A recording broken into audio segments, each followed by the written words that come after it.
حضرت سلیمان علیہ السلام کے دور میں ایک مرتبہ ایسا ہوا، بلقیس ایک بادشاہ ایک عورت تھی، اس کا نام تھا۔ حضرت سلیمان علیہ السلام کے پاس اطلاع پہنچی کہ فلاں شخص، فلاں عورت بادشاہ ہے، اس کا تخت بڑا عالی ہے، بڑا عظیم ہے۔ بہت طویل واقعہ قرآن پاک میں ہے۔ تو حضرت سلیمان علیہ السلام نے اپنے درباریوں میں کہا، جو دربار میں بیٹھے ہوئے لوگ تھے ان میں جنات بھی تھے اور انسان بھی تھے، جنات بھی تھے اور انسان بھی تھے۔ حضرت سلیمان علیہ السلام نے کہا کہ کون ہے جو اس تخت کو فوراً میرے پاس لائے؟ کون ہے جو اس تخت کو فوراً میرے پاس لائے؟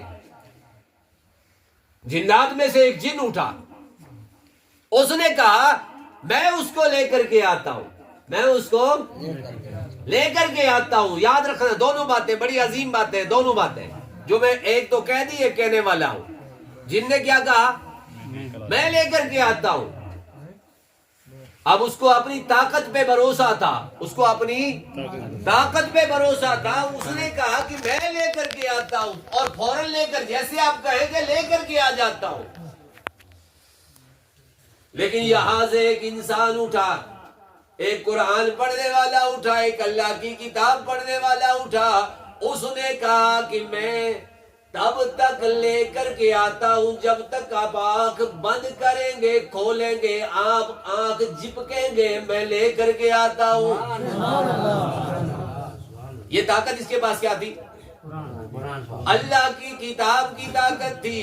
اللہ کی کتاب، وہاں تب قرآن نہیں تھا، دوسری کوئی کتاب تھی، لیکن اس کتاب کا علم اس کو تھا، اللہ کا کلام تھا۔ قرآن اللہ کا، سب کہیں قرآن اللہ کا، قرآن اللہ کا کلام ہے، اور زبور بھی اللہ کا کلام، انجیل بھی اللہ کا کلام، تورات بھی اللہ کا کلام، دوسرے صحیفے بھی اللہ کا کلام جو نازل ہوئے۔ تو وہ کتاب کا علم رکھتا تھا، اس کو اللہ کی کتاب کا علم تھا۔ اس نے کہا میں ایسی روحانیت میں نے حاصل کی ہے، یعنی اس نے اپنے علم کے اعتبار سے اور اس روحانیت کے طاقت کے بلبوتے پہ کہا میں اتنے عرصے میں لے کر کے آتا ہوں جتنے عرصے میں آپ آنکھ بند کریں گے اور کھولیں گے۔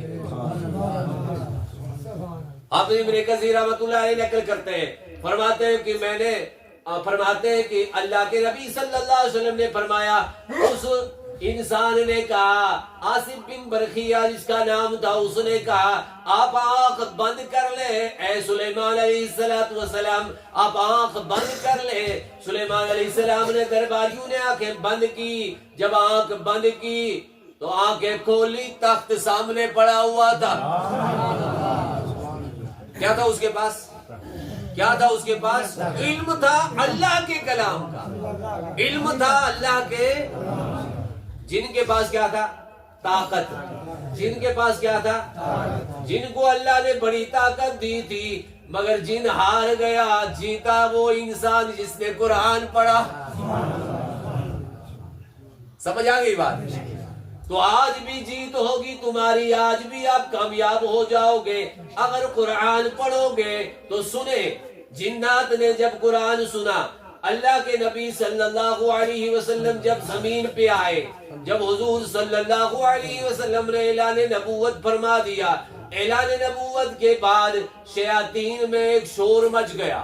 شیاطین میں ایک شیاطین نے کہا کہ کوئی حادثہ ہوا ہے، جنات نے کہا کوئی حادثہ ہوا ہے، آج ہم آسمان پہ جانے سے قاصر ہیں، اب آسمان پہ جانے کے لیے راستے بند ہو گئے۔ پہلے جاتے تھے وہ جنات، جیسے آپ نے سنا ہوگا، کوئی نجومی آپ کو باتیں کہتا ہے نا، کوئی نجومی کہتا ہے نا، آپ کو کہتا ہے کہ آپ کے بھائی نے جادو کیا ہے، اس نے کیا، چاچے نے کیا، بستی میں اس نے کیا۔ یہ سب شیطانی علم ہے۔ اس کو کیا علم کہتے ہیں؟ اس کا سیکھنا بھی حرام ہے اور اس کے پاس جانا بھی حرام ہے۔ اس علم کا سیکھنا بھی کیا ہے؟ حرام ہے، اور اس علم والوں کے پاس جانا بھی حرام ہے۔ کتنا حرام ہے وہ میرا موضوع نہیں ہے، اس کی طرف کبھی انشاءاللہ موقع ہو تو، یا میرے سوشل میڈیا میں میرے بیانات اپلوڈڈ ہیں، ان کو دیکھ لینا۔ آپ نے سنا یہ جنات میں ایک چرچا ہو گیا، شیاطین میں چرچا ہو گیا، اب کہاں جائیں گے ہم لوگوں کو بھٹکاتے تھے، گمراہ کرتے تھے۔ وہ کس طرح گمراہ کرتے تھے؟ پتہ ہے کیسے گمراہ کرتے تھے؟ گمراہ کرنے کا طریقہ تھا، وہ طریقہ یہ تھا کہ جنات کو اللہ تعالیٰ نے ویسی طاقت دی تھی، وہ فرشتوں کی کچھ باتیں سنتے تھے۔ فرشتوں کی کچھ فرشتے جب آسمان سے زمین کی طرف آتے تھے، ان کی کچھ باتیں سنتے تھے، اس میں ایک بات کے ساتھ سینکڑوں جھوٹ ملا کر کے وہ اپنے کاہن یعنی اس نجومی کو سنا دیتے تھے۔ اس کی وجہ سے زمین میں فتنہ برپا ہو جاتا تھا۔ اب جب یہ راستہ بند ہو گیا تو ان کو تشویش تو ہونی تھی، بڑا راستہ بند ہو گیا، اب کیا کیا جائے؟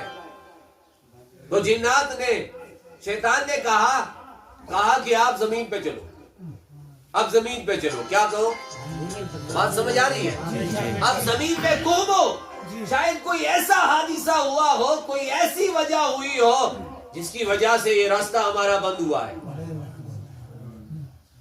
جس کی وجہ سے یہ راستہ ہمارا بند ہوا ہے۔ اگرچہ وہ شیاطین تھے لیکن پتا تھا کہ روحانیت طاقت رکھتی ہے۔ آج کچھ انسان بھی روحانیت کے قائل نہیں ہے، اللہ تعالیٰ ہمیں روحانیت کے قائل بنائے۔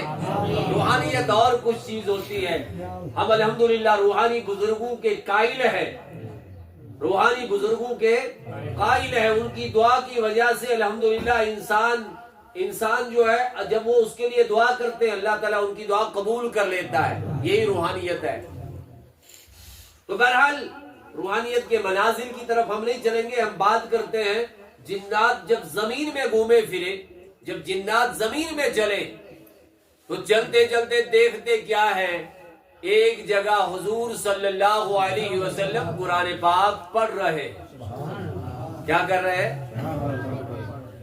جب انہوں نے سنا، غور کیا، غور کرنے کے بعد اچھی طرح سے جب سنا، آ کر کے اپنے دوسرے جنات سے کہا، کیا کہا؟ دوسرے جنات سے کہا کہ ہم نے ایسی چیز سنی ہے جس پر ہم نے ایمان لایا۔ پھر جنات میں سے کچھ ایمان والے ہو گئے اور کچھ بے ایمان ہو گئے، پہلے سے ہی تھے۔ تو انہوں نے کہا کہ ہم نے سنا قرآن عجبا، ایک عجیب قرآن سنا، ایک عجیب بات سنی۔ یہاں انہوں نے جنات کو نصیحت کر لی، اپنے بھائیوں کو بتا دیا کہ ہم نے ایسے ایسے سنا، یا اللہ کا قرآن نازل ہوا نبی دو جہاں صلی اللہ علیہ وسلم پر۔ اے نبی صلی اللہ علیہ وسلم آپ ان سے کہہ دیجئے، جو یہ لوگ ہیں، جو ابو جہل ہے، شیبہ ہے، عتبہ، جو قرآن کو نہیں مانتے ہیں، ان کو کہیے جنات بھی قرآن مان گئے ہیں، نبی کے فرمان کو مان گئے ہیں، اور آپ کہہ دیجئے قل اوحی الی انہ استمع نفر من الجن۔ قرآن کتنا میٹھا ہے، جب آپ قرآن پڑھیں گے نا، سب زبانوں سے میٹھی زبان قرآن کی ہے، سب سے میٹھی زبان قرآن کی ہے۔ اے نبی صلی اللہ علیہ وسلم آپ فرما دیجئے، وحی ہوئی، یعنی نبی تو جہاں صلی اللہ علیہ وسلم پر وحی ہوئی کہ کچھ جنوں نے میرا پڑھنا کان لگا کے سنا، کان لگا کر سنا، تو ان فقالو انا، پھر وہ گئے اپنے جنات کے پاس، ان سے کہا فقالو انا سمعنا، ہم نے سنا، بے شک ہم نے سنا۔ بات سمجھ میں آ گئی؟ یعنی جنات گھوم پھر رہے تھے، انہوں نے نبی دو جہاں صلی اللہ علیہ وسلم کا قرآن پڑھنا سن لیا، اور وہ سن کے گئے اور اپنے بھائیوں سے کہہ دیا فقالو سمعنا، ہم نے سنا، کیا سنا؟ قرآن عجبا، ایک عجیب سا قرآن سنا۔ پھر کیا ہوا؟ انہوں نے کہا یہدی الی الرشد فآمنا بہ، اس قرآن میں ہدایت ہے، وہ ہدایت دیتا ہے یہ قرآن، یہدی الی الرشد، بلائی کی راہ بتاتا ہے، اچھائی کا راستہ دکھاتا ہے، برائیوں سے روکتا ہے۔ رشد کا معنی ہوتا ہے، رشد سے نکلا ہے، رشدن کا معنی ہوتا ہے ہدایت، بلائی کا راستہ دکھاتا ہے، ہدایت کا راستہ دکھاتا ہے، تو ہم نے اس پر ایمان لایا. فآمنا بہ، ہم نے اس پر ایمان لایا. کس پر؟ جنات نے کتنی مرتبہ سنا؟ کہیے ایک مرتبہ. کتنی مرتبہ؟ ایمان لے آئے. مگر انسان بار بار سنتا ہے، موبائل پہ سنتا ہے، یوٹیوب پہ سنتا ہے، قاری صاحب سے، مولانا صاحب، حافظ صاحب، مفتی صاحب، سب سے سنتا ہے، لیکن پھر بھی ایمان نہیں لاتا. کیا بات ہے؟ کچھ سمجھ میں آ گئی بات؟ اب جو ہیکل تھا، جو طاقتور تھا، اس کا دل بھی زیادہ سخت تھا. یعنی جنات کا دل بھی زیادہ سخت تھا. انہوں نے فوراً سنا، فوراً مانا. مگر یہ انسان کتنا کم عقل ہے، یہ سنتا ہے سنتا ہے سنتا ہے، مانتا ہی نہیں. سننے سے کچھ نہیں بنے گا، اس کو ماننا پڑے گا. اب ماننا کیا ہوتا ہے؟ ماننا کیا ہوتا ہے؟ مثال کے طور پہ آپ یہ کہیں گے اللہ تبارک و تعالی نے، اللہ تبارک و تعالی سے ہم ڈرتے ہیں، ہم اللہ سے، زبانی کہنے سے تھوڑی چلے گا. چلے گا؟ سنیں میرے نبی کا فرمان کیا ہے. میرے نبی صلی اللہ علیہ وسلم نے فرمایا، بخاری کی حدیث ہے، حضرت معاذ بن جبل رضی اللہ تعالی عنہ کو، کتاب الزکوٰۃ کی پہلی حدیث، حضرت معاذ بن جبل رضی اللہ تعالی عنہ کو یمن کی طرف بھیجا. کہاں بھیجا؟ بادشاہ بنا کر کے، گورنر بنا کر کے، حاکم بنا کر کے یمن کی طرف بھیجا، اور فرمایا اے معاذ آپ جاؤ، یمن کی طرف جاؤ. الی الیمن فقال، اور فرمایا ادعوہم الی الشہادۃ اللہ الہ الا اللہ. انہیں دعوت دو، سب سے پہلے وہ کلمہ حق کا اقرار کریں. کس کا اقرار کریں؟ لا الہ الا اللہ کا. یمن کی طرف جاؤ، ان کو سب سے پہلی بات یہ کہو کہ شہادت اللہ الہ الا اللہ، وہ اللہ کے اس کلمہ حق کو قبول کریں. اور دوسری بات وَأَنَّ مُحَمَّدٌ رَّسُولُ اللَّهِ، اور یہ بتاؤ کہ اللہ کا نبی محمد صلی اللہ علیہ وسلم ہے. یہ بتاؤ. کتنی باتیں ہو گئی؟ اصل میں یہ ایک ہی بات ہے. توحید کا کلمہ دو جز پر مشتمل ہے. کتنے اجزاء پر؟ دو جزوں پر مشتمل ہے. ایک ہے لا الہ الا اللہ، دوسرا ہے محمد الرسول. اگر کسی نے صرف لا الہ الا اللہ پڑھا وہ مسلمان نہیں ہوا، یاد رکھنا. کسی نے اگر صرف لا الہ الا اللہ پڑھا وہ مسلمان. سمجھ آ رہی بات؟ پھر سن لیں، کسی نے اگر صرف لا الہ الا اللہ پڑھا وہ مسلمان نہیں ہوا. اگر کسی نے پڑھا لا الہ الا اللہ محمد الرسول اللہ، وہ مسلمان ہو. اللہ کے نبی صلی اللہ علیہ وسلم نے فرمایا کہ پھر جب وہ اطاعت کرے، اگر وہ کہیں گے فَإِنْهُمْ عَطَاءُ، اگر وہ اسے مان لیں، لِذَلِكَ فَعَلِمُهُمْ، پھر انہیں علم دینا، پھر انہیں بتا دینا أَنَّ اللَّهَ قَدْ افْتَرَضَ عَلَيْهِمْ 5 صَلَوَاتٍ، اللہ نے تم پر 5 نمازیں فرض کی ہے. اب دیکھیے سٹیپ بائی سٹیپ حضور صلی اللہ علیہ وسلم سٹیپ بائی سٹیپ سمجھا رہے ہیں، درجے کے ساتھ سمجھا رہے ہیں. پہلا درجہ، اگر وہ کلمہ حق کا اقرار نہ کرے تو پھر نماز وہ نہیں پڑھ سکتے، پھر نماز ان پر فرض ہے ہی نہیں. نماز فرض تب ہے جب وہ کلمہ پڑھے. سمجھ آ رہی بات؟ مثال کے طور پہ راستے پہ چلنا انسان کو تب لازم ہوتا ہے نا جب وہ اٹھ سکے. جب وہ سویا ہوا ہے، اس کی ٹانگیں کام نہیں کرتی ہیں، اللہ رحم فرمائے، یا وہ چھوٹا بچہ اتنا ہے کہ ابھی وہ رینگ رہا ہے، تو اس پہ چلنا فرض تھوڑی ہے، اس کو راستے پہ چلنا ضروری تھوڑی ہے. اب راستے پہ کب چلنا ہے؟ جب کھڑا ہو جائے تو کھڑا ہونا پہلے ہے.